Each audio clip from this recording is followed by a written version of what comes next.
नवीन वर्षाच्या पहिल्या दिवशी होणाऱ्या या उपासनेमध्ये तुम्हा सर्वांचं आम्ही स्वागत करतो.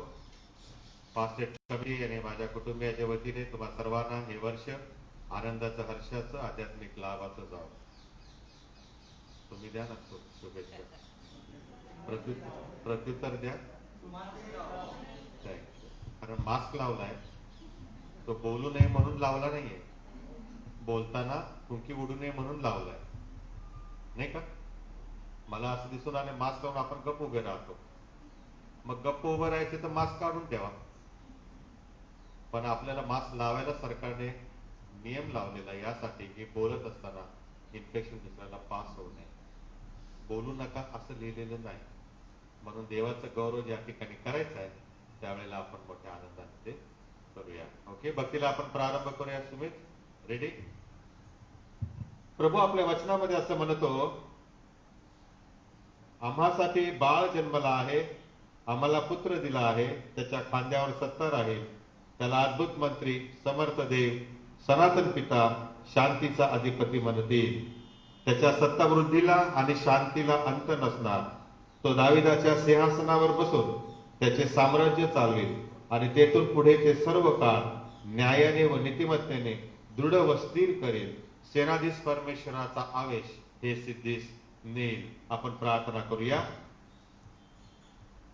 देवबापा, आम्ही तुझी स्तुती करीतो, तुझ्या नावाला मान, महिमा आणि धन्यवाद देतो. पुन्हा एक बार प्रभू देवबापा, तू आपल्या उपासना मंदिरामध्ये तुझी आराधना करण्यासाठी एकत्र केलेला आहेस. आम्ही सर्व तुझ्या हाती स्वाधीन होतो. प्रभू, तू आमचा ताबा घे. आणि प्रभू, आज आम्हाद्वारे या नवीन वर्षाच्या पहिल्या दिवशी होणार ही भक्ती, तुझी स्तुती सुमने, तुझं शास्त्र वाचन, तुझा वचनाचं मनचिंतन, प्रत्येक गोष्ट प्रभू आमच्या आध्यात्मिक उन्नती करिता आणि प्रभू ऐहिक जीवनामध्ये आशीर्वाद घेऊन येणारे असावे असं होऊ दे, येशूच्या नावाने, आमेन. यावेळेला आपण एक गीत ऐकणार आहोत आणि देवाची स्तुती आराधना करू. 123 नंबरचं गीत आहे, ही काल तरुवर नूतन कलिका बोलले.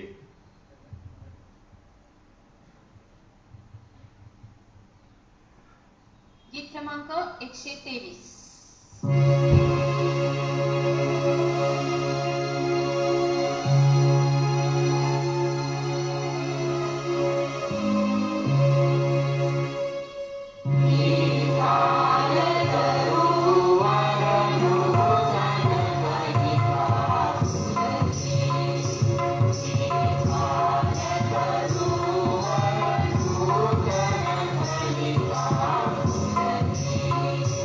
See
हे सर्व समर्थ देवा, तुला सर्व अंतःकरणे उघडी आणि सर्व इच्छा माहीत आहेत आणि तुझपासून काही गुप्त नाही. आम्ही पूर्णपणे तू जर प्रीती करावी व तुझ्या नावाचा महिमा यथागवनावा म्हणून तू आपल्या पवित्र आत्म्याच्या प्रेरणेने आमच्या मनातील विचार शुद्ध कर. आमचा प्रभू ख्रिस्त याच्याद्वारे आमेन. नियमशास्त्राचा सारांश. आपला प्रभू येशू ख्रिस्त म्हणाला, हे इस्रायल आहे, आपला देव परमेश्वर अनन्य परमेश्वर आहे आणि तो आपला देव परमेश्वर यादव संपूर्ण अंतःकरणाने, संपूर्ण जीवाने, संपूर्ण मनाने व संपूर्ण शक्तीने प्रीती कर. हीच पहिली आणि मोठी आज्ञा आहे. हिच्यासारखी दुसरी एक आहे की तो आपला शेजाऱ्यावर स्वतःसारखे प्रीती कर. याहून दुसरी कोणतीही आज्ञा मोठी नाही. या दोन आज्ञावर सर्व नियमशास्त्र आणि संदेष्टांचे ग्रंथ अवलंबून आहेत. हे प्रभू, आम्हावर दया कर आणि या तुझ्या सर्व आज्ञा आमच्या अंतःकरणातली असे आम्ही तुला विनवितो. आमेन. आपण प्रार्थना करूया. आजच्या मननासाठी जी सार प्रार्थना आहे ती मी आपला करता वाचत आहे. हे अनादि अनंत देवा, तुझ्या कृपेने आम्ही नव्या वर्षात प्रवेश करीत आहोत. जी पातके मागे वर्षी आमच्या हातून घडलीत त्याबद्दल तू आम्हाला क्षमा कर आणि यापुढे आयुष्याचे सर्व दिवस आम्ही तुझ्या मार्गदर्शनानुसार घालवावेत असे तू कृपेने कर. आमचा प्रभू येशू ख्रिस्त याच्याद्वारे आमेन. मंडळीने बसावे. यावेळेला स्तोत्र वाचण्यात येईल. स्तोत्र संहिता 20 आणि 1 ते 8.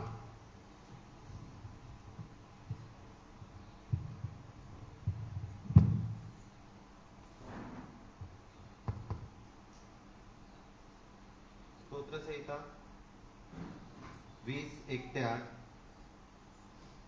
संकटाच्या दिवशी परमेश्वर तुझे ऐको. याकोबाच्या देवाचे नाम तुला उच्च पदी स्थापो.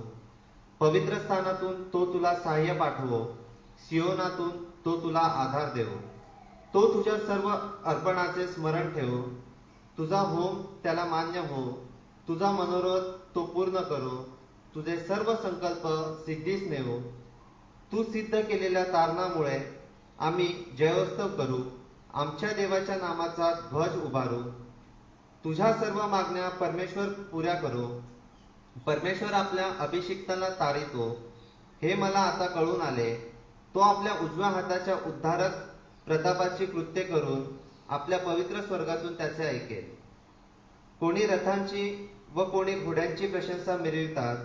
आम्ही तर आमचा देव परमेश्वर याच्या नामाची प्रशंसा करू. ते वाकून खाली पडले आहेत. आम्ही तर उठून ताठ उभे आहे.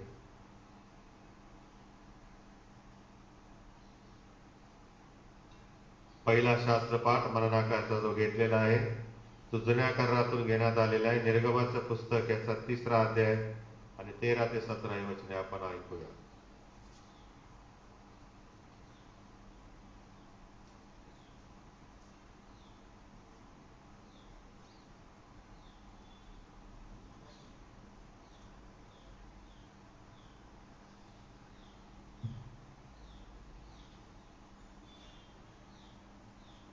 निर्गमनाचा 3रा अध्याय 13 ते 17 वचन.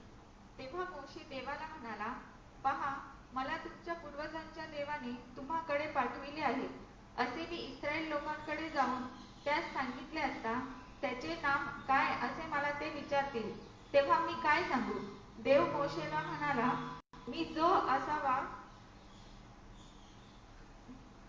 याचा तोच असणार. तू इस्रायल लोकांस सांग, मी असणार. याने मला तुम्हाकडे पाठविले आहे. आणखी देवाने मोशेला सांगितले, तू इस्रायल लोकांस सांग, तुमच्या पूर्वजांचा देव, अब्राहमाचा देव, इसाहकाचा देव व याकोबाचा देव परमेश्वर याने मला तुम्हाकडे पाठविले आहे. हेच माझे सनातन नाम आहे व याच नामाने पिढ्यानपिढ्या माझे स्मरण होईल. तू जा आणि इस्रायलाच्या वडील जनास जमवून सांग, तुमच्या पूर्वजांचा देव, अब्राहमाचा, इसाहकाचा व याकोबाचा देव परमेश्वर याने मला दर्शन देऊन म्हटले की माझे तुम्हाकडे खरोखर लक्ष गेले आहे व मिसर देशात तुमचे काय होत आहे हे मला कळले आहे. मिसर देशातल्या विपत्तीतून मी तुमची सोडवणूक करून कनानी, हित्ती, अमोरी, पिरिजी, हिवी व यबुसी यांच्या देशात, ज्यातून दुधामधाचे प्रवाह वाहत आहेत, त्या देशात तुम्हास घेऊन जाईन असे मी सांगितले आहे म्हणून कळेल.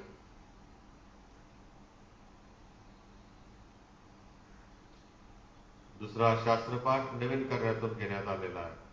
प्रेषितांचे कृत्य त्याचा 3रा अध्याय आणि 1 ते 16 वचने आपण ऐकूया.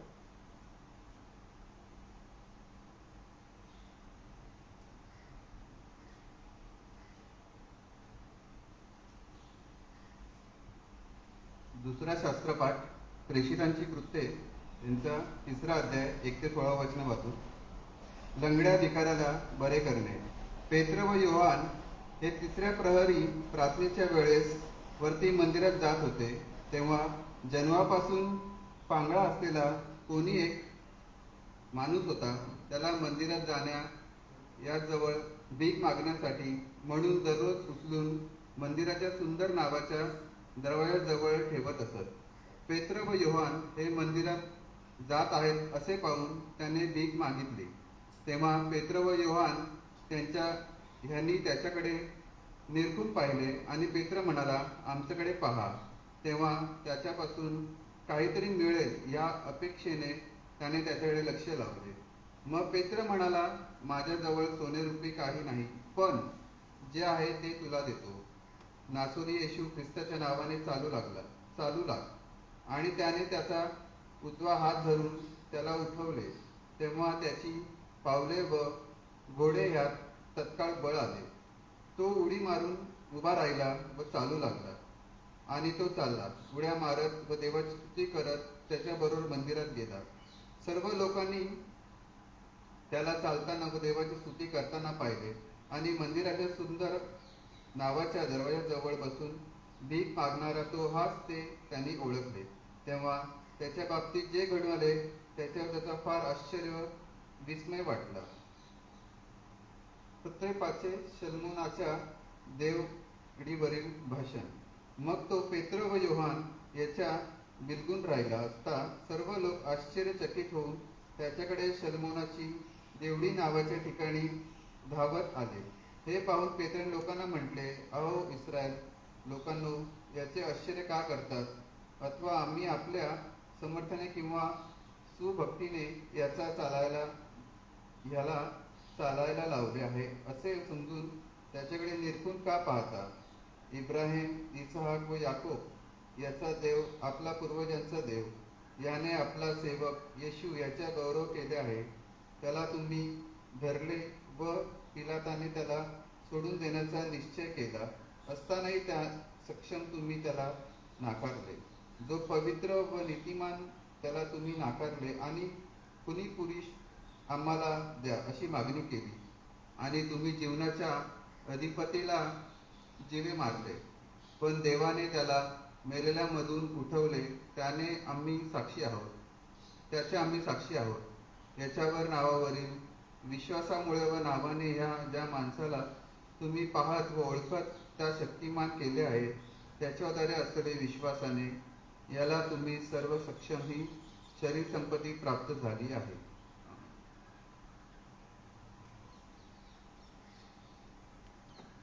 यावेळेला आपण उभे राहूया. शुभवर्तमानाचं वाचन करणार आहोत. प्रभू तोमास असो. शुभवर्तमान संत मत्तई याने लिहिलेल्या शुभवर्तमानातील पहिल्या अध्यायात शुभवर्तमान लिहिले आहे. त्याच्या 18व्या वचनापासून शुभवर्तमानास प्रारंभ होतो. ईश्वराला गौरव असो. येशू ख्रिस्ताचा जन्म या प्रकारे झाला. त्याची आई मरिया हिची योसेफास वागदान झाल्यावर त्यांचा सहवास होण्यापूर्वी ती पवित्र आत्म्यापासून गर्भवती झालेली दिसून आली. तिचा पती योसेफ नीतिमान होता व तिची बेअब्रू करण्याची त्याची इच्छा नसल्याने तिला गुप्तपणे सोडण्याचा त्याने विचार केला. असे विचार त्याच्या मनात घोळत असता पहा, प्रभूच्या दूताने त्याला स्वप्नात दर्शन देऊन म्हटले, योसेफा, दाविदाच्या पुत्रा, तू मरियेचा आपली पत्नी म्हणून स्वीकार करण्यास सन्मान करू नकोस, कारण तिच्या पोटी जो गर्भ आहे तो पवित्र आत्म्यापासून आहे. तिला पुत्र होईल आणि त्याचे नाव तू येशू असे ठेव, कारण तोच आपल्या प्रजेला त्याच्या पापांपासून तारेल.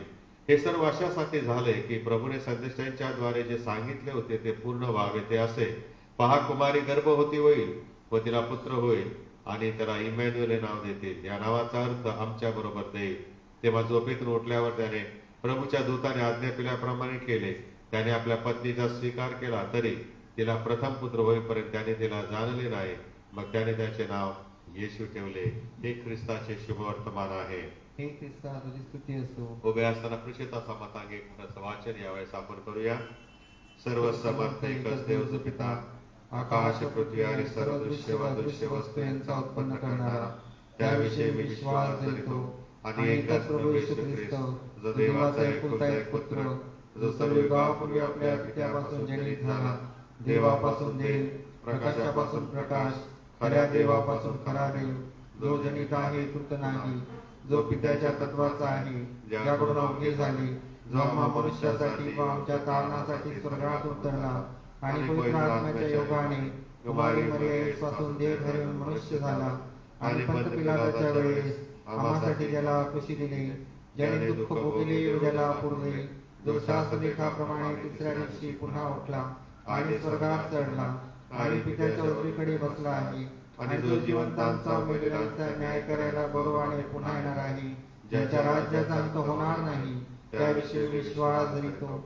आणि पवित्र आत्मा, जो प्रभू व जीवनदाता, पिता व पुत्र यापासून जो निघतो आणि पिता व पुत्र यासोबत ज्याची आराधना व गौरव होते, जो वैश्वागातून बोलत असते, त्याविषयी विश्वास धरितो. आणि एक पवित्र कॅथलिक व प्रेषित एकरीचे विश्वास धरितो. पापांच्या क्षमेसाठी बाप्तिस्मा याचे पत्करितो आणि मेलेल्यांचे पुनरुत्थान व परलोकीचे जीवन यांची मी प्रतीक्षा करतो. आमेन. मंडळीने बसावे.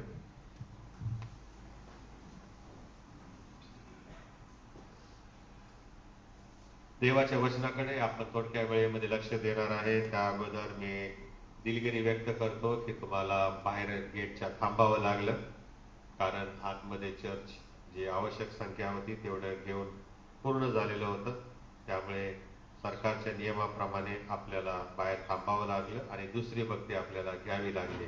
त्या मधल्या काळामध्ये तुम्हाला बाहेर तिष्ठत उभं राहावं लागलं. त्याबद्दल फास्टेट कमिटीच्या वतीने मी दिलगिरी व्यक्त करतो आणि मला आनंद आहे की तुम्ही ही पळ सहन केली आणि थांबून राहिलात आणि प्रभूच्या मंदिरामध्ये आलेला आहात.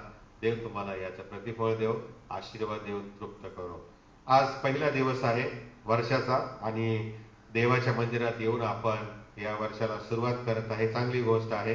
कोणतीही गोष्ट सुरू करत असताना देवाचं नाव घेऊन सुरू करावे असं म्हणतात, नाही का?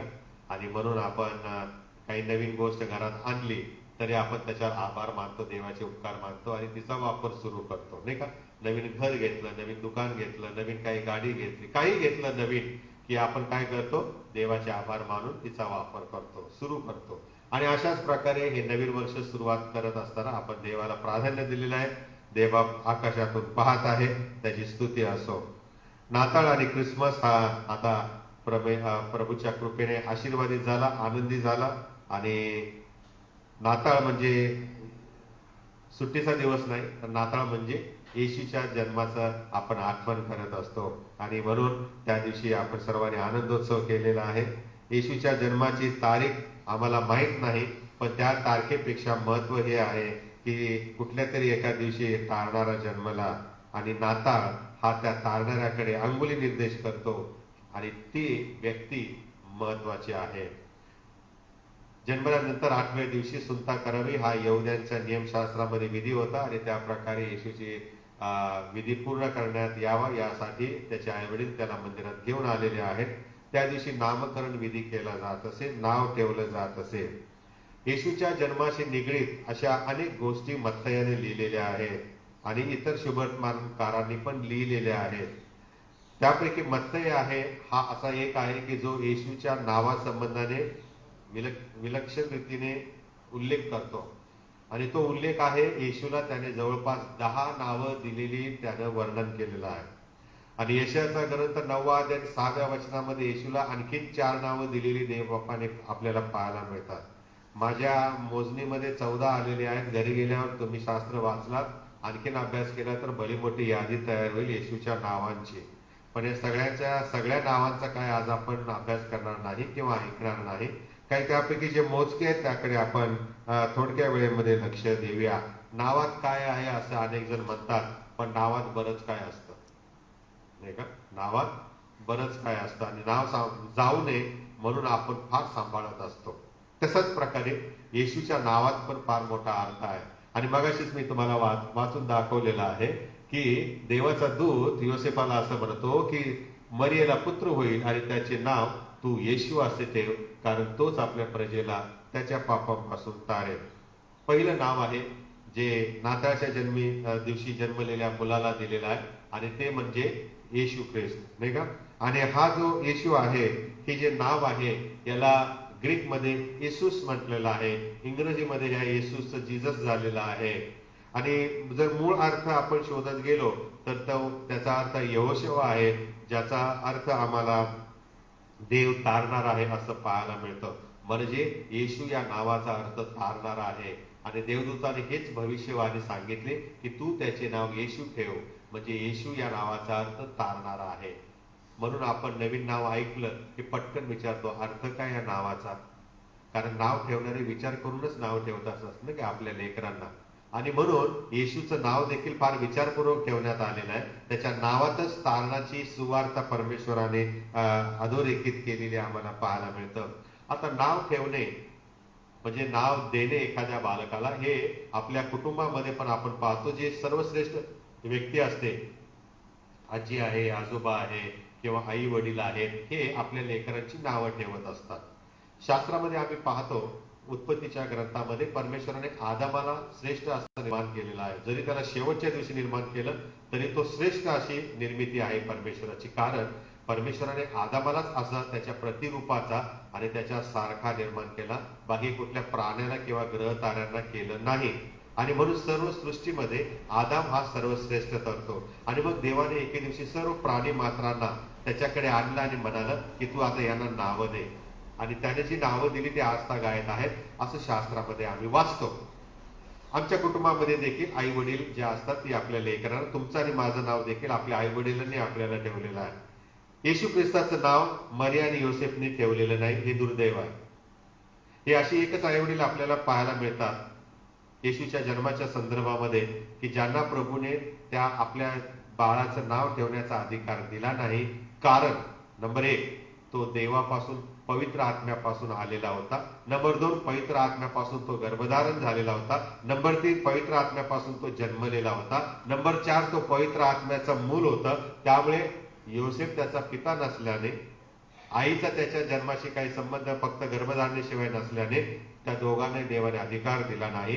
ते मूल म्हणजे देवापासून आलेला होता, साक्षात देव होता. योहान असं म्हणतो, प्रारंभी शब्द होता, शब्द देवासह होता, शब्द देव होता आणि हा शब्द आमच्यामध्ये आला आणि त्याने आम्हामध्ये वस्ती केली. तिसरा दुसरा कोणी नसून तो आमचा येशू ख्रिस्त आहे. आणि म्हणून हा देवापासून आलेला असल्या कारणाने देवाचा अधिकार आहे त्या लेकराचं नाव ठेवण्याचा. आणि म्हणून स्वर्गातून खास देवदूत पाठवण्यात आला आणि आई वडिलांना म्हणजे योसेफ आणि मरियेला सांगण्यात आलं, तू त्याचे नाव येशू ठेव, तू त्याचे नाव येशू ठेव. आनंदाची गोष्ट आहे की हे नाव देखील स्वर्गातून आलेलं. आणखीन एक कपल आहे शास्त्रामध्ये आढळतं, जकर्या आणि अलिशिबा, नाही का? जेव्हा नाव ठेवण्याची वेळ आली तेव्हा देवाने जकर्याला मंदिरामध्ये योहान हे नाव दिलेलं होतं. तू आपल्या बाळाला त्या नाव काय ठेवायचं? योहान. आणि म्हणून ज्या वेळेला आईला विचारण्यात आलं या बाळाचं नाव काय ठेवायचं, तेव्हा तिने आपल्या पतीकडे पाहिलं आणि पतीने सांगितलं योहान. त्यावेळेला त्याची वाचा उघडली, तो बोलू लागलेला आहे.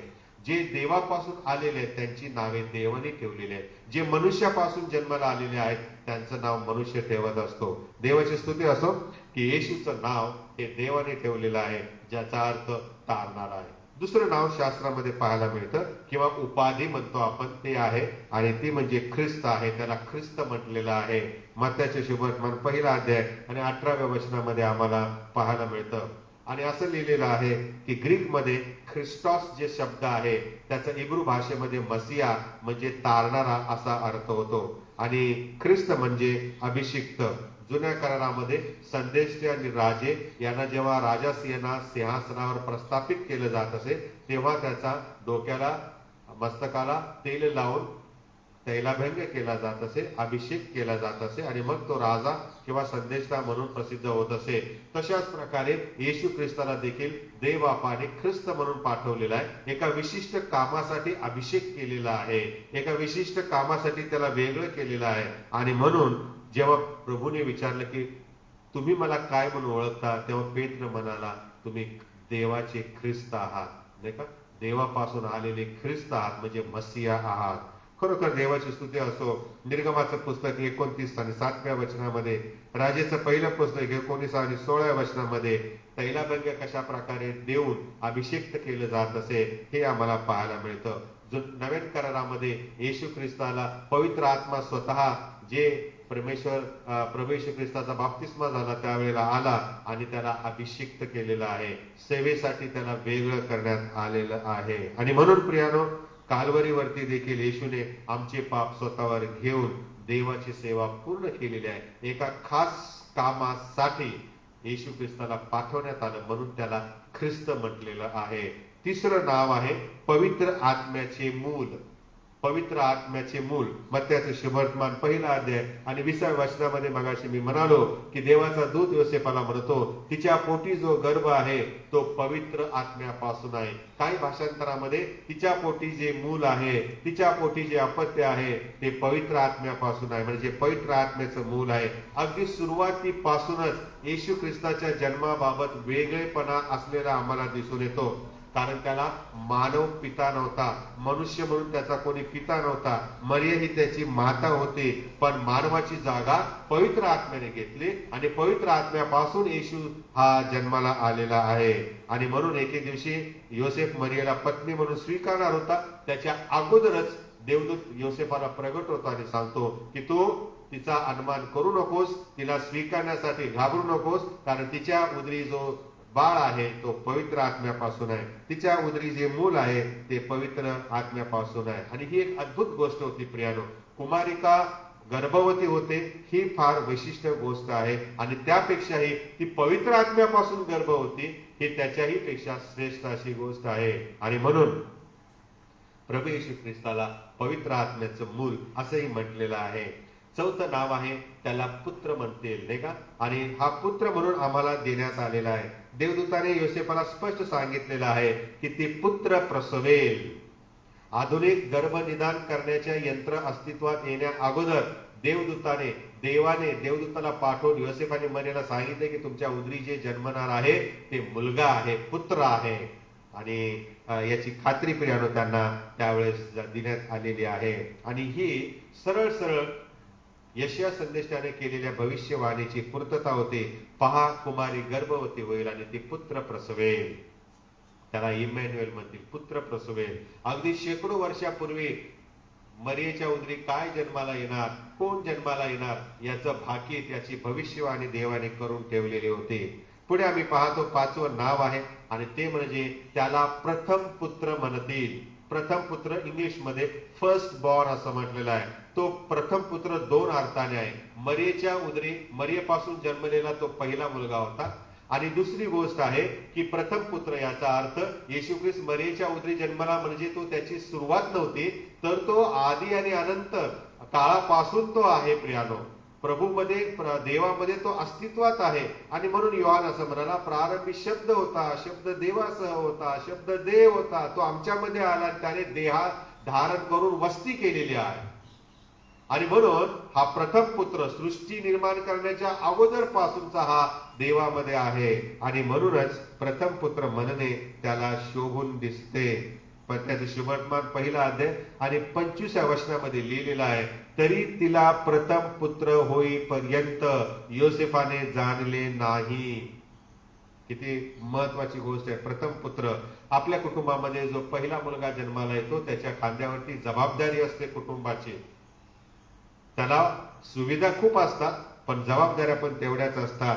आणि म्हणून त्या येशूच्या प्रथम पुत्र या कारणाने मोठी जबाबदारी, जगाच्या तारणाची जबाबदारी देवाने त्याच्या खांद्यावर दिलेली होती आणि ती त्याने विश्वासूपणे पूर्ण केलेली आहे. आम्ही पाहतो निर्गमाच्या पुस्तकामध्ये 13व्या अध्याय 2व्या वचनामध्ये प्रभू असं म्हणाला, इस्रायलाचा प्रत्येक प्रथम जन्मलेला म्हणजे मातेच्या उदरातून बाहेर आलेला मुलगा, त्याचप्रमाणे पशुमधला प्रथम जन्मलेला नर यांना माझ्यासाठी पवित्र म्हणून वेगळे कर, कारण ते माझे आहे.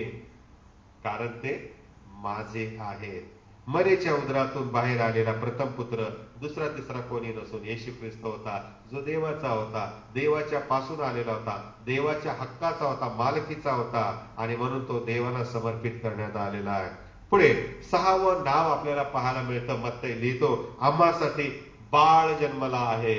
साठी बाळ जन्मलेला आहे. हा साठी जो आहे ना, हे विशेषण फार महत्वाचे. आमच्यामधून बाळ जन्माला आले असं नाही लिहिलं, नाहीतर त्याचा अर्थ मानवापासून जन्माला आला असं झालं असतं. लिहित असताना पवित्र आत्म्याने लिहिणाऱ्याला व्यवस्थित मार्गदर्शन केले, आणि लिहिणाऱ्याने आणि भाषांतर करणाऱ्याने पण फार त्याचा अर्थ गहन आहे तो समजून भाषांतर केलेला आणि लिहून ठेवलेला आहे. आम्हासाठी बाळ जन्मला आहे म्हणजे आमच्या मानवाचा त्यामध्ये काही संबंध येत नाही, संपर्क येत नाही. आमच्या करता देवाने बाळ जन्माला दिलेला आहे प्रियानो, हा त्याचा अर्थ होतो.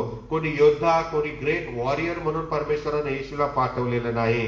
जेव्हा मागी लोक, ज्ञानी लोक येशूच्या दर्शनासाठी त्याला शोधत आले, तेव्हा त्यांनी प्रश्न हा केला की यहुद्यांच्या बेतलेहमामध्ये जन्मलेला राजा कुठं आहे. आणि मग त्याला शोधत शोधत ते आले, आणि मग असं म्हटलं मत्तईचे सुसमाचार 2 अध्याय 11व्या वचनामध्ये, जेव्हा ते आले तेव्हा त्यांना बाळ व त्याची आई मरिया हे दिसले. त्यांनी त्या बाळाचं दर्शन घेतलं आणि त्याच्या चरणी आपल्या भेटवस्तू अर्पण केलेल्या आहेत. मी नवीन कपडे घालतो सणाला, तेव्हा मला सारखं जाणवतं की वाढदिवस तर येशूचा आहे, मी कशाला नवीन कपडे घालतोय. आता ज्याचा वाढदिवस आहे त्याला नवीन कपडे द्यायला पाहिजेत ना, ज्याचा वाढदिवस आहे त्याला खाऊ पिऊ घातलं पाहिजे. पण वाढदिवस त्याचा आणि मीच नटतो, मीच स्वतःला सजवतो. स्त्रियांचं तर सोडूनच द्या, नाही का. त्याला मी नेहमी म्हणतो, काय लग्नाला चालले का चर्चला चाललाय, नाही का. आम्ही एवढे सजतो, स्वतःला सजवतो की त्या ज्याचा वाढदिवस आहे त्याला फार विसरूनच जातो. आणि म्हणून या ठिकाणी असं लिहिलेलं आहे की जेव्हा हे मागी लोक आले येशूला पाहायला, तेव्हा ते येशू बाळ मोठं झालेलं आहे असं अनेकांचा कयास आहे. कारण मागी लोक डायरेक्ट रानातून दर्शन झालेल्या दूतांचं बरोबर लगेच ते आले आणि बेतलेहमामध्ये त्यांना नुकतंच जन्मलेलं बाळ दिसलं. पण मागी लोक, ज्ञानी लोक हे पूर्व दिशेवरून शोध घेत घेत घेत घेत आले, त्यामुळे त्यांना किती वेळ लागला हे कोणालाच माहित नाही. किती महिने लागले, किती आठवडे गेले माहिती नाही कोणाला. पण जेव्हा ते आले तेव्हा बाळ येशू बाळ जे आहे ते मरियेच्या सोबत बसलेले त्यांना पाहायला मिळालेलं. हो प्रियानो, बाळ आम्हासाठी बाळ जन्मला आहे. यशाचा ग्रंथ 9वा अध्याय 6व्या वचनामध्ये लिहिलेला आहे. त्याला अद्भुत मंत्री म्हणतील, तो सर्वसमर्थ देव आहे, तो सनातन पिता आहे, त्याला शांतीचा अधिपती, ही सगळी नावं मी तुम्हाला थोडक्यामध्ये सांगणार आहे. आणि असं बाळ कधी झालं नाही, असं कुठल्याही बाळाच्या बाबतीमध्ये भविष्य कोणीही लिहून ठेवलेलं नाही आणि भविष्यातही कधी होणार नाही. कारण येशू ख्रिस्त हा एकुलता एकच असं बाळ आहे की जे स्वर्गातून आलं आणि त्याने देह धारण केलेला आहे. 7वं नाव आहे नासरेतकर येशू. जन्माला बेतलेहेमात, पण उपमा काय दिली त्याला, नासरेतकर येशू. तो बेतलेहेमात जे जन्मला तर त्याचं नाव त्याला ओळखणारे लोकांनी म्हणायला पाहिजे होतं ना की हा बेतलेहेमकर येशू आहे, पण तसं नाही झालं. उलट दाविदाचं सिंहासन बेतलेहेमामध्ये होतं. बेतलेहेम हे देवाच्या भाकरीचं शहर आहे, गाव आहे. किती सुंदर झालं असतं, पण तसं न होता येशूला नासरेतकर येशू म्हटले. कारण येशू बद्दलची जी भविष्यवाणी होती ती भविष्यवाणी देखील पूर्ण होणं गरजेचं होतं प्रियानो. मत्तईचे सुसमाचार 2 अध्याय आपण जर काढला आणि 23व्या वचनाकडे जर आपण पाहिलं तर त्या ठिकाणी असं लिहिलेलं आहे की मिस्राहून ज्या वेळेला हेरोद मरण पावला असं देवदूताने योसेफाला सांगितलं स्वप्नामध्ये, त्यावेळेला योसेफ मरिया आणि बालकाला घेऊन आला आणि तो नासरेत नावाच्या गावी जाऊन राहिला, अशासाठी की त्याला नासुरी म्हणतील हे संदेश त्यांच्याद्वारे सांगितलेले भविष्य पूर्ण व्हावे. नासरेतातून काय चांगले निघेल. नासरेत येशूच्या काळामध्ये कुप्रसिद्ध गाव होतं. त्या ठिकाणी दरोडेखोर आणि सर्व अनितीने भरलेले माणसं राहत होते. त्या ठिकाणी जायचं म्हणजे संपलाच मनुष्य असं गणलं जात असे.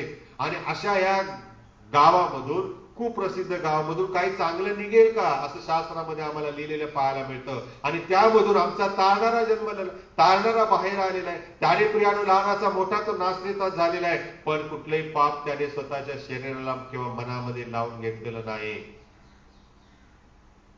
आम्ही आमच्या गल्लीबोळात कुठं जिथं राहतो त्या तिथल्या लोकांचे गुण आमच्यामध्ये येतात आणि आम्ही त्यांच्यासारखे वागायला लागतो, बोलायला लागतो, त्यांच्यातलेच एक होऊन जातो. पण येशूकडे पहा, एक सुंदर उदाहरण आहे. नासरेतात तो लहानाचा मोठा झाला, जे गाव खूप प्रसिद्ध होतं, ज्याच्याविषयी काही चांगली अपेक्षा कोणी कधीच केलं जात नसे. आणि प्रभू यातून हेच शिकवतो, जे वाईट करतात त्यांचा द्वेष करू नका, त्यांच्यावर प्रेम करा, वाईटाला बऱ्याने जिंका. नाही का? ही शिकवण आहे प्रभूची.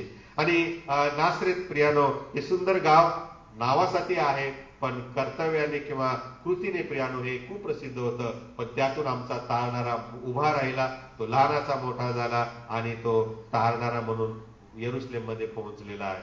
पुढचं नाव आहे, 8वं नाव आहे, आणि ते म्हणजे त्याला इमॅन्युएल म्हणतील. भविष्यवाणी त्याची अशी आहे, एक पहिला अध्याय मत्तयाचा आणि 23व्या वचनामध्ये, पहा कुमारी गर्भवती होईल, तिला पुत्र होईल आणि त्याला इमॅन्युएल हे नाव देतील.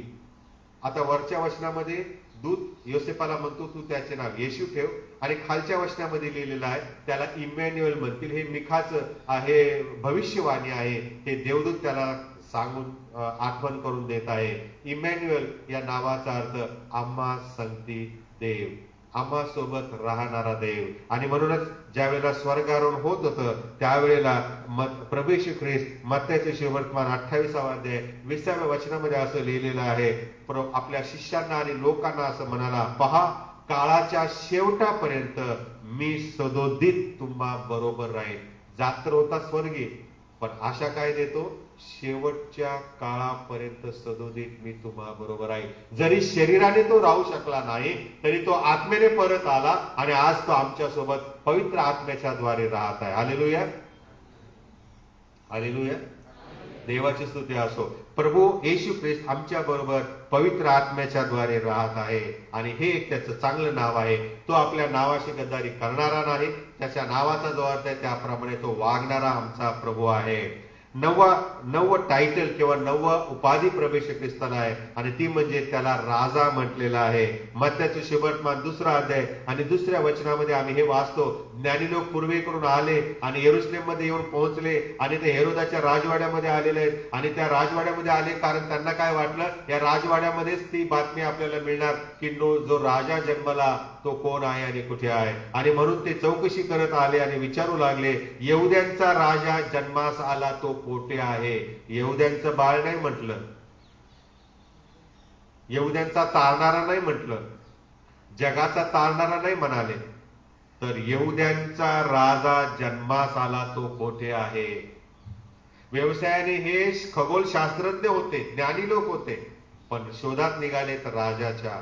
आणि प्रियानो असं म्हटलेलं आहे की आमचा प्रभू येशू ख्रिस्त हा खरोखर राजा म्हणून जन्माला आलेला होता. हे देवाने आकाशामध्ये तारा जो नेमलेला असतो राजा जन्मल्यावरती, तो तारा देऊन सिद्ध केलेला आहे, प्रसिद्ध केलेला आहे. आणि ज्ञानी लोकांच्या मुखामधून जेव्हा हे ऐकलं तेव्हा हेरोद गोंधळला, अरे मी तर म्हणत होतो मी यहुद्यांचा राजा आहे, आणि आता हा कोण आहे दुसरा माझ्या जागी जन्माला आलेला आहे, माझा अधिकार हिसकावून घेण्यासाठी यहुद्यांचा राजा म्हणून जन्माला आलेला आहे. आणि हेरोद संतापलेला आहे. प्रियानो, खरोखर येशू ख्रिस्त हा यहुद्यांचा राजा होता. वधस्तंभावरती देखील तीच पाटी लावण्यात आलेली होती, यहुद्यांचा राजा नासरेतकर येशू. हो, येशू ख्रिस्त राज्य स्थापन करण्यात आला, पण आम्ही त्याला वधस्तंभावर ठेवलेला आहे. जे आमचं चांगलं करू पाहतात त्यांचं नेहमी आम्ही वाईट कसं होईल हेच पाहत असतो, आणि जे वाईट असतात त्यांचं भलं कसं होईल याला सपोर्ट करणारी माणसं पण खूप असतात, नाही का. परंतु हे देवाला आवडत नाही प्रियानो, देव त्याच्या विरोधामध्ये आहे. येशू हा अखिल पृथ्वीचा राजा आहे. 10वा मुद्दा आहे, 10वं नाव आहे, आणि ते म्हणजे त्याला राज्यकर्ता म्हटलेला आहे. मत्तयाचे सुवर्तमान 2रा अध्याय आणि 6व्या वचनामध्ये आम्ही हे वाचतो प्रियानो. असं लिहिलेलं आहे त्या ठिकाणी, हे यहुद्याच्या प्रांता बेथलेहेमा, तू यहुद्यांच्या सर्व सरदारामध्ये कनिष्ठ आहेस असे मुळीच नाही, कारण माझ्या इस्रायल लोकांचा प्रतिपाळ करेल असा सरदार तुझ्यामधून निघेल, असा शासनकर्ता तुझ्यामधून निघेल, असा राज्यकर्ता तुझ्यामधून निघेल. हो, आणि यशया त्याला 2ऱ्या भाषेमध्ये असं म्हणतो, त्याच्या खांद्यावर सत्ता राहील, तो सत्ताधीश असेल. तो राज्यकर्ता असेल. आणि म्हणून प्रियानो, तो इस्रायलचा शास्ता, इस्रायलचा राज्यकर्ता म्हणून आला. मेंढपाळाच्या स्वरूपामध्ये तो आलेला आहे. आणि म्हणून देवबापाने ह्या मागी लोकांना, या ज्ञानी लोकांना ही सुवार्ता पहिली न सांगता तो मेंढपाळांना सुवार्ता सांगायला गेलेला आहे. दूतांना मेंढपाळाकडे पहिलं पाठवलेलं आहे. जे अशिक्षित होते, ज्यांचं शिक्षण जास्त झालेलं नव्हतं, ज्यांना अन्न वस्त्र निवाऱ्याची नीट सोय नव्हती, रात्र रात्र थंडीमध्ये ते मेंढरांना चारायचं काम करत होते, त्या मेंढपाळांना ही गोड शुभवर्तमान सांगितलं आलेलं आहे. कारण येशू आमचा मेंढपाळाचं स्वरूप धारण करून आलेला होता. तो आपल्या मेंढरांचं रक्षण करण्यासाठी, त्यांचा जीव वाचवण्यासाठी, स्वतःचा जीव वधस्तंभावर देण्यासाठी आलेला होता. आणि म्हणून दावीद असं म्हणतो आपल्या स्तोत्रामध्ये की परमेश्वर माझा मेंढपाळ आहे, मला काही उणे पडणार नाही. हो प्रियानो, असा आमचा येशू अद्भुत, त्याला अद्भुत मंत्री असं म्हटलेलं आहे. हे 11वं नाव आहे. यशाचा ग्रंथ 9 अध्याय 6 वचनामध्ये लिहिलं आहे. अद्भुत मंत्री म्हणजे काउन्सिलर, वंडरफुल काउन्सिलर म्हटलेलं आहे, सल्लागार म्हटलेला आहे. इकडे तिकडे सल्ले शोधू नका.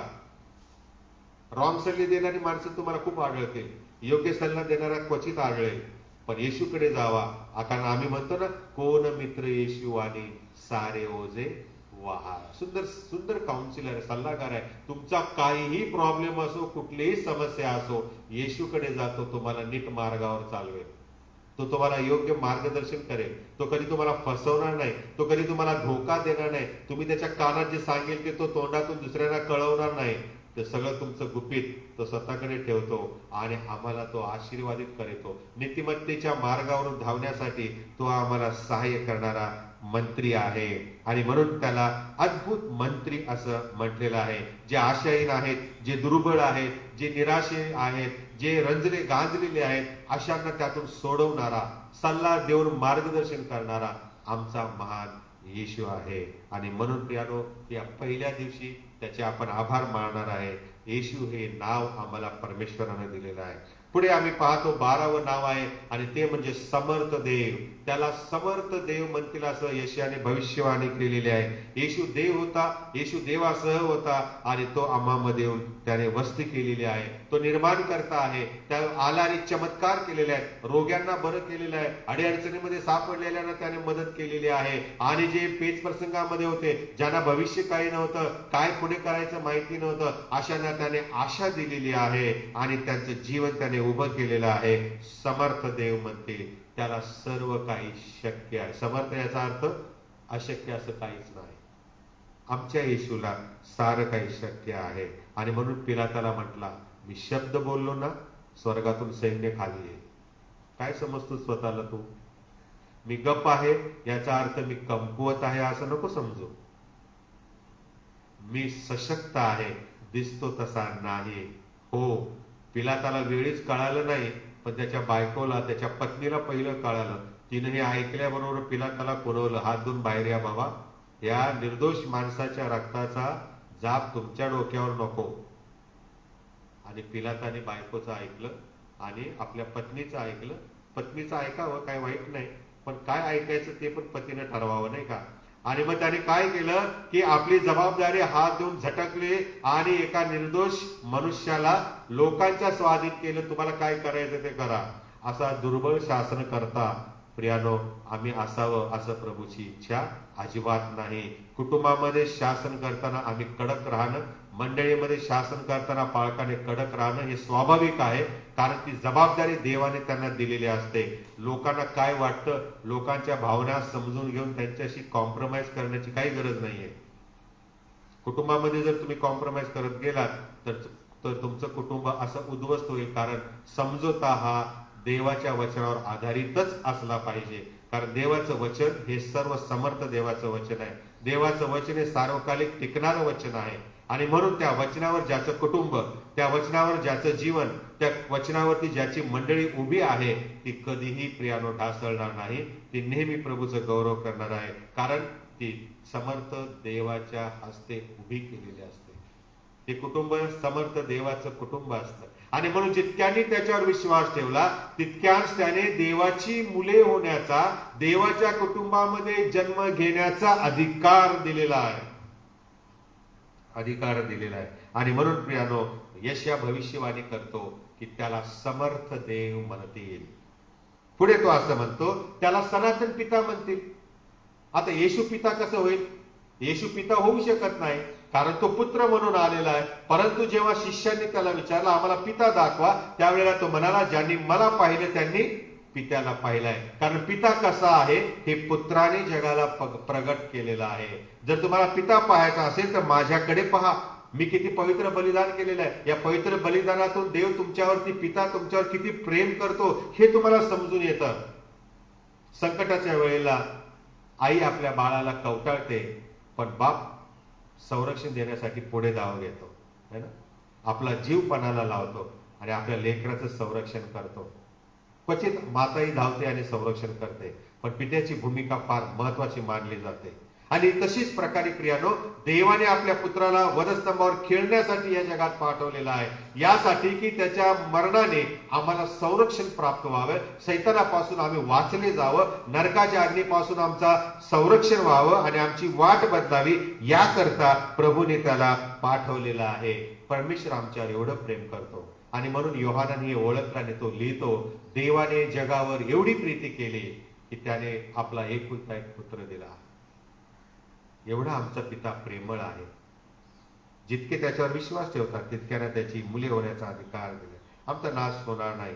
14वा शीर्षक आहे आणि ते म्हणजे त्याला शांतीचा अधिपती म्हणतील, शांती प्रस्थापित करणारा म्हणतील. आणि म्हणून योहानाच्या शुभवर्तमानामध्ये आम्ही पाहतो 14वा अध्याय 27वा वचन आणि 20वा अध्याय 19व्या वचनामध्ये प्रभू शिष्यांच्या समोर अवतीर्ण झाला आणि म्हणाला, तुम्हा शांती असो, मी तुम्हाला शांती देतो, जसे जग देते तसे देत नाही, मी देणारी शांती तुमच्या बरोबर, तुमच्याकडे सर्व काळ टिकून राहणारी शांती आहे, अशी शांती मी तुम्हाला देतो. आणि म्हणून मत्त्याच्या शुभवर्तमानामध्ये डोंगरावरील प्रवचनामध्ये बोलत असताना येशू म्हणाला की जे शांती प्रस्थापित करतात ते धन्य, कारण त्यांना देवाची मुले होण्या म्हटले जाईल. तुम्ही दंगा करता की शांती प्रस्थापित करता? जिथे दंगा होतो तिथे ते पेटवण्याचा प्रयत्न करता की तो विझवण्याचा प्रयत्न करता, शांती प्रस्थापित करता? जर तुम्ही शांती प्रस्थापित करता तर तुम्हाला देवाची मुले म्हणून ओळखलं जाईल.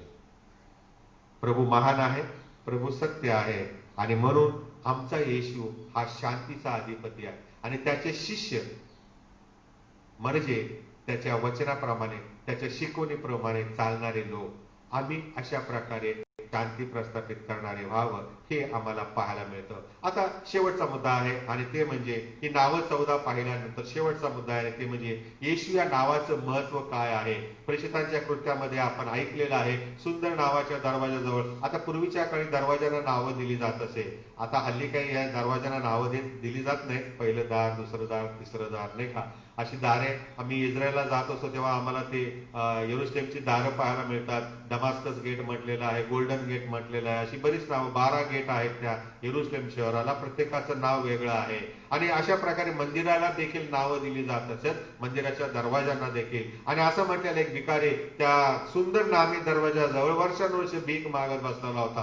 तो अधू होता प्रियानो, परंतु ज्या वेळेला पेत्र योहान त्याच्या जवळ येतात आणि त्यांना तो भीक मागतो त्यावेळेला त्याच्यापेक्षाही हे कंगाल असतात, कारण हे शिष्य वर्ग, यांच्याकडे काय पैसा नव्हता. पण ते काय म्हणाले, तुला द्यायला सोनं रूप चांदी आमच्याकडे काय नाही बाबा, पण जे आहे ते देतो. येशूच्या नावात सांगतो उठ. आणि येशूचं नाव हे सोने रुपये चांदी याच्यापेक्षाही मूल्यवान आहे. येशूच्या नावामध्ये शक्ती आहे, येशूच्या नावामध्ये सामर्थ्य आहे. आणि म्हणून येशूच्या नावामध्ये उठ फक्त ते म्हणाले आणि तो उभा राहिला. उभा राहिला.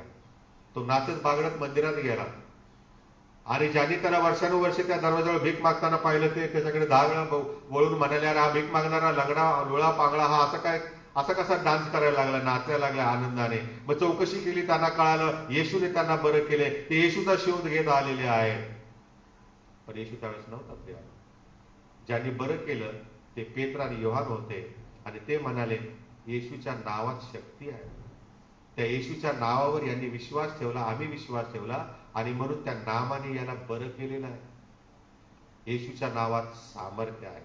जो जो कोणी येशूचं नाव घेतो त्याच्यामध्ये हे सामर्थ्य येतं प्रियानो. पेत्र, योहान यांनी येशूचं नाव घेतलेलं आहे आणि सामर्थ्याने त्यांनी चमत्कार केलेले आहे. परमेश्वर आज तुम्हाला आणि मला हेच आव्हान देत आहे. या पहिल्या दिवशी त्याने आम्हाला हे नाव दिलेलं आहे. येशू हे बाळ दिलेलं आहे आणि प्रियानो, याला आपण वर्षभर उरी बाळगूया, आपल्या मनी ते ठेवूया, कारण त्याच्यामध्ये सामर्थ्य आहे. तो सर्व समर्थ देव आहे, तो शक्तिमान आहे, त्याला बाळ म्हटलेला आहे, तो पुत्र म्हणून जन्माला आलेला आहे. वधस्तंभावर तो माझ्यासाठी गेलेला आहे, यासाठी की मी त्याचे गौरव करावे, मी त्याची सुवार्थ इतरांना सांगावी. वर्षभर आम्हाला हे काम करायचं आहे आणि 31 डिसेंबरला या वर्षाच्या आम्ही गवळाबेरीज करणार आहे, आढावा घेणार आहे. मी प्रभूसाठी काय काम केलं आणि किती काम केलं. लोकांना दाखवण्यासाठी नाही, फोटो काढण्यासाठी नाही, मी हे काम केलं, मी का ते काम केलं. प्रभूला दाखवण्यासाठी, प्रभूला संतुष्ट करण्यासाठी आपण देवाचं काम करूया. आपण प्रार्थना करू. स्वर्गीय प्रभू, आम्ही तुझी स्तुती करीतो, तुझ्या नावाला पुन्हा एक वार मान, महिमा, धन्यवाद देतो. तू आमचा महान परमेश्वर आहेस आणि या वर्षाच्या प्रारंभी प्रभू तू आम्हाला येशू हे नाव दिलेलं आहे, जे नाव प्रभू ताकदवर आहे, ज्या नावामध्ये सामर्थ्य आहे, ज्या नावामध्ये शक्ती आहे, ज्या नावाला अशक्य असं काहीच नाही. एवढं सामर्थ्यशाली नाव तू आमच्या सोबत दिलेलं आहे. त्याच्या नावानेच प्रभू आम्ही ख्रिस्ती म्हणून ओळखले जातो, त्या ख्रिस्ताचे शिष्य म्हणून या जगामध्ये आम्ही ओळखले जातो आणि म्हणूनच जग आमचा द्वेष करते. प्रभू, आम्ही प्रार्थना करतो, येणाऱ्या दिवसामध्ये आम्हाला तू विश्वासात बळकट असं उभं कर आणि प्रभू आम्ही तुझ्यासाठी जगावं, तुझं नाव घेऊन प्रभू आम्ही अंतःकरणामध्ये ते साठवून वाटचाल करावी. म्हणून हे वर्ष आम्हाला आशीर्वादाचं आणि आध्यात्मिक उन्नतीचं असू दे. तारणार आमचा येशू याच्याद्वारे, आमेन. यावेळेला आपण गीत ऐकणार आहोत आणि हे गीत ऐकत असताना आपण आपले दाने आणि अर्पणे, आपले दशमांश प्रभूच्या भांडारामध्ये अर्पण करूया.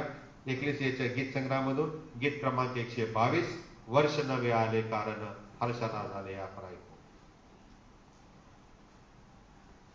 गीत क्रमांक 122.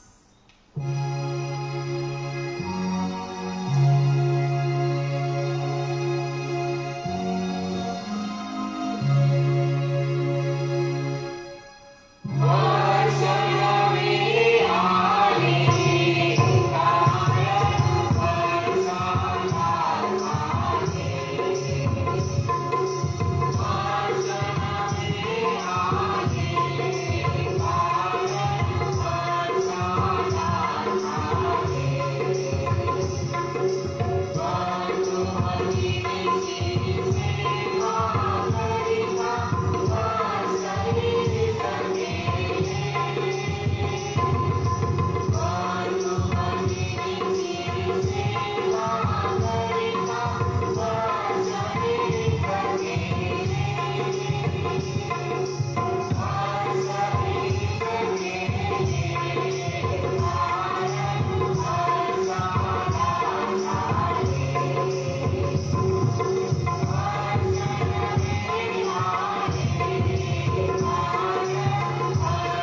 प्रभूला सादर करूया. आपण प्रार्थना करू. हे जगाच्या निर्माणकर्त्या पवित्र दूत तुझी निरंतर आराधना करिता सर्व काही तुझ्यापासून प्राप्त होते. तुझ्यापासून प्राप्त झालेले आम्ही तुला देत आहोत. ही धर्मदाने व अर्पणे जी तुझ्या पवित्र मेजावर आम्ही स्वस्ते सादर करीत आहोत त्यासहित आम्ही आपल्याला अर्पण तुझ्या सेवेकरता तुझा प्रताप ईश्वराला सादर करीतो. त्यांचा तू स्वीकार कर असे आम्ही तुला नम्रपणे विनवितो. येशू ख्रिस्त आमचा प्रभू याच्या द्वारे. आमेन. मंडळीने बसावे. मंडळी करता ज्या सूचना आहेत त्या मी वाचून दाखवत आहे. आपल्यामध्ये काही आजारी व्यक्ती आहेत ज्यांनी प्रार्थनेची आवश्यकता आम्हाला कळवलेली आहे. त्यामध्ये विलियम कंक, राजेशबाई कंक, श्यामसुंदर आढाव, शकुंतला आढाव आणि सिस्टर कदम यांच्यासाठी आपण विशेष प्रार्थना करणार आहोत की प्रभूने त्यांना स्पर्श करावा, आरोग्य द्यावे आणि वर्ष त्यांच्यासाठी आशीर्वादाचं असावं. 9 जानेवारी रोजी संध्याकाळी 5 वाजता क्राइस्ट चर्च या ठिकाणी 4 व्यक्तींची डिकन या पदी दीक्षा होणार आहे. त्यांची नावे येण्याप्रमाणे आहेत: मिस्टर एडवर्ड, मिस श्रद्धा पाटोळे, मिस्टर करकडा आणि मिस्टर फॉर जॉर्ज. आपण या उमेदवारांसाठी विशेष प्रार्थना करणार आहोत. तशाच प्रकारे अभय शिंदे यांच्या मातोश्री लीलाबाई संतोष शिंदे, राहणार मनमाड, वय 91, यांना 25 डिसेंबर 2020 रोजी देवाज्ञा झालेली आहे. या दुःखी कुटुंबियासाठी सुद्धा आपण प्रार्थनेमध्ये आठवण ठेवणार आहोत. आपण मध्यस्थीच्या प्रार्थनेमध्ये जाऊ. आपला देश, राष्ट्र यामध्ये शांतता आणि ऐक्य प्रस्थापित व्हावं. मुंबईधर्म प्रांताचे बिशप ट्रायटन प्रकाश पाटोळे, सर्व पाळक वर्ग आणि स्वार्थिक मिशनरी जे देवाचं काम करत आहेत, या वर्षामध्ये त्यांनी पवित्र आत्म्याने भरून प्रामाणिकपणे आणि विश्वासपणे सेवा करावी याकरता आपण त्यांच्यासाठी मध्यस्थीच्या प्रार्थनेत आठवण ठेवूया. आपण प्रार्थना करूया. मंडळीने प्रत्युत्तर द्यायचं नाही. लीडर सर्व प्रार्थना एकटे करणार आहेत.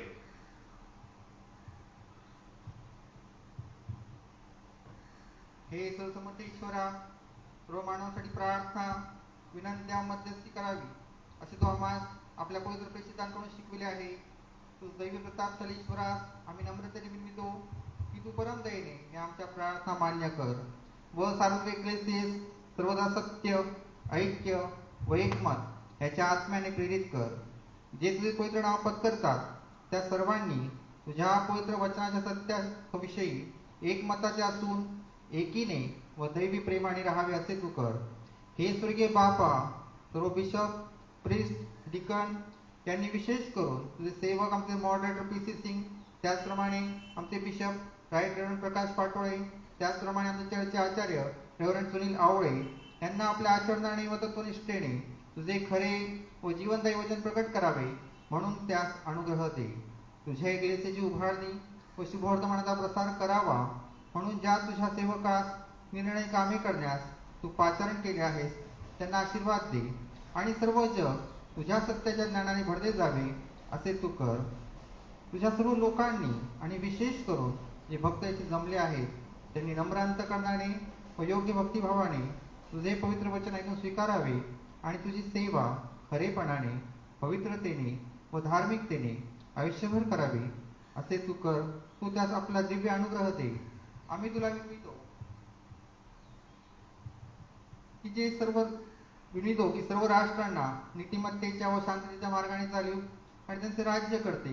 विशेष करून आमचे राष्ट्रपती, पंतप्रधान, राज्यपाल व त्यांच्या अधिपत्याखाली सर्व अधिकारी यांनी तुझ्या लोकास न्यायाने व शांततेने वागवावे असे मार्गदर्शन कर. आम्ही तुला अशी विनंती करतो की तुझ्या स्वर्गीय आशीर्वादाने टंचाई व दुष्काळ यापासून बचाव व्हावा व भूमीचे उत्पन्न हंगामानुसार कृतज्ञ अंतकरणाने आम्ही उपभोगावे असे तू कर. हे प्रभू, आम्ही तुला अत्यंत नम्रतेने विनवितो, या नश्वर आयुष्यात जे कोणी क्लेश, अडचण, शोक, दुखणे अथवा दुसरी कोणती विपत्ती यांनी पीडित असतील, विशेषतः आमचे चर्चेचे सभासद अभय शिंदे यांच्या मातोश्री प्रभुदेवप्पा या ख्रिस्तात विसावा पावलेले आहेत, त्यांची आम्ही प्रार्थनेत आठवण करीत आहोत. त्याचप्रमाणे कदम आंटी यांचं वय 90 वर्ष आहे बापा, त्यांची देखील आम्ही प्रार्थनेत आठवण करीत आहोत. ज्यांची नावे आम्हाला ठाऊक नाहीत बापा, त्या सर्वांचे तू सांत्वन व सहाय्य करावे. हे जे तुझे सेवक तुझा विश्वास व भय धरून निवडले आहेत, त्यांचे तू रक्षण करावे. त्यास आम्ही तुझ्या पितृवत करूनेस निरवतो. तुझ्या सर्व संतांद्वारे जो अनुग्रह व सद्गुण प्रगट झाले आहेत, त्याबद्दल तुझी परमस्तुती करतो व तुझे आभार मानतो आणि विनवितो की आम्ही त्यांच्याप्रमाणे विश्वासात स्थिर राहून तुझ्या पवित्र आज्ञा पाळाव्यात, यासाठी की तुझ्या पुत्राच्या रहस्यमय शरीराचे अवयव आहेत, त्यांनी व आम्ही शेवटच्या दिवशी तुझ्या स्वर्गीय राज्याचे सहभागी व्हावे. बापा, ज्यांची ठिकाण पदाची दीक्षा होणार आहे, त्या सर्वांना आम्ही तुझ्या हाती सोपवतो बापा. त्यांना तुझ्या पवित्र आत्म्याचं मार्गदर्शन कर. तुझी सेवा करत असताना लागणारी शक्ती, सामर्थ्य, आरोग्य दे. होय बापा, तुझं गौरव त्यांच्याद्वारे करून घे. सर्व विधी तू आशीर्वादित कर अशी या ठिकाणी प्रार्थना करीत आहोत. हे बापा, आमचा एकच मध्यस्थ कैवार येशू ख्रिस्त तो पवित्र आत्म्याच्या ऐक्यात तू सह एकच देव असून तो देव जिवंत राहतो व राज्य करतो, त्याच्या प्रित्यर्थ असे कर. आमेन. आपण प्रार्थना करू. स्वर्गीय प्रभू, यावेळेला आम्ही मध्यस्थीच्या प्रार्थनेमध्ये जे तुझे ज्येष्ठ सेवक वर्ग आहेत त्यांच्यासाठी प्रार्थना करतो, ज्यांनी तुझ्या मंडळीची वेगवेगळ्या प्रकारे प्रभू सेवा केलेली आहे. आज प्रभू देवप्पा वृद्धापकाळामध्ये तुझ्याकडे ते अपेक्षा करत आहे. प्रभू, अशापैकी आमचे अंकल विल्यम कंक, राजेशभाई कंक, श्यामसुंदर आढाव, शकुंतला आढाव आणि कदम सिस्टर, प्रभू देवप्पा या सर्वांसाठी प्रार्थना करतो. त्यांच्या हातापायामध्ये बळ दे, ताकद दे. जे औषधोपचार चालू प्रभू ते तू यशस्वी कर आणि प्रभू या वर्षामध्ये त्यांना पुन्हा उभं कर. आनंदाने तुझी स्तुती सुमने गाण्यासाठी, गौरव करण्यासाठी प्रभू देवप्पा त्यांना तू निरोगी प्रकृती दे अशी प्रार्थना करीतो. त्यांची सेवा करत असताना घरातील सर्व लहान थोर व्यक्ती त्यांना संयम दे, धैर्य दे, सहनशीलता दे अशी प्रार्थना विनंती करतो. प्रभू, यावेळेला अभय शिंदे यांच्या कुटुंबियांसाठी प्रार्थना करीतो की सिस्टर लीलाबाई शिंदे यांच्या प्रभुदेवप्पा निधनाने प्रभू जे दुःखी कुटुंबीय आहे प्रभू त्यांचं तू सांत्वन कर. आमच्यामध्ये असे अनेक लोक आहेत प्रभू ज्यांची नावे आम्हाला ठाऊक नाहीत, प्रभू त्यांना पण तू आरोग्य दे. आमचे लेडीर प्रभू सुदेश कांबळे यांनाही प्रभुदेवप्पा तू शक्ती दे, ताकद दे. त्यांचाही परमेश्वरीचा आजार घालून टाक आणि प्रभू तुझ्या सेवेसाठी पुन्हा प्रभुदेवप्पा येत असताना प्रभू त्यांना तू आपल्या आत्म्याने चालू सामर्थ्याने भर. आताही प्रभू तू आमचा ताबा घे. येशूच्या नावात मागितलंय म्हणून तो आहे. आमेन. यावेळेला आपण सर्वजण उभे राहूया. प्रभूने शिकवलेली प्रार्थना आपण एकत्र करू. ते आमच्या स्वर्गातील पित्या, तुझे नाम पवित्र मानले जाव, तुझे राज्य येऊ, जसे स्वर्गात तसे पृथ्वीवरही तुझ्या इच्छेप्रमाणे हो. आमची रोजची भाकर आज आम्हास दे आणि जसे आम्ही आपल्या अपराधांची क्षमा करीतो तशी तू आमच्या अपराधांची क्षमा कर आणि आम्हास परीक्षेत आणू नको, तर आम्हास वाईटापासून सोडे. कारण की राज्य, सामर्थ्य आणि गौरव ही सर्व काळ तुझीच आहे. आमेन. आपण आशीर्वाद घेऊ. सर्व बुद्धी सामर्थ्याच्या पलीकडे असलेली देवाने दिलेली शांती तुमची अंतःकरणे व मने देवाच्या आणि त्याचा पुत्र येशू ख्रिस्त आपला प्रभू याच्या ज्ञानात प्रीतीत राखो आणि सर्व समर्थ दे पिता, पुत्र आणि पवित्र आत्म्याचा आशीर्वाद तुम्हावर असो आणि सदा सर्वदा तुम्हास राहो. आमेन. यावेळेला आपण सुवंद्य देवाने गीत गाऊ आणि ऐकू आणि त्यानंतर आपली आजची भक्ती आपण समाप्त करू.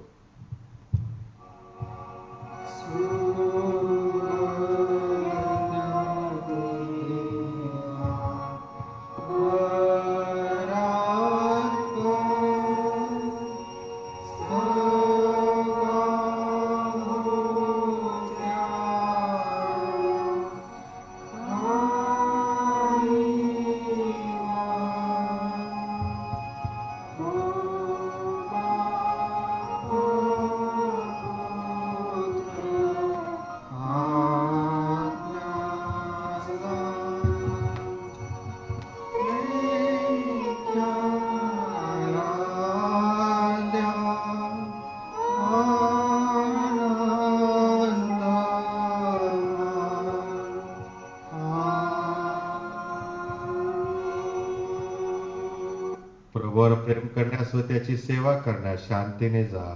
ख्रिस्ताच्या नावाने amen. Happy new year to everyone. God bless.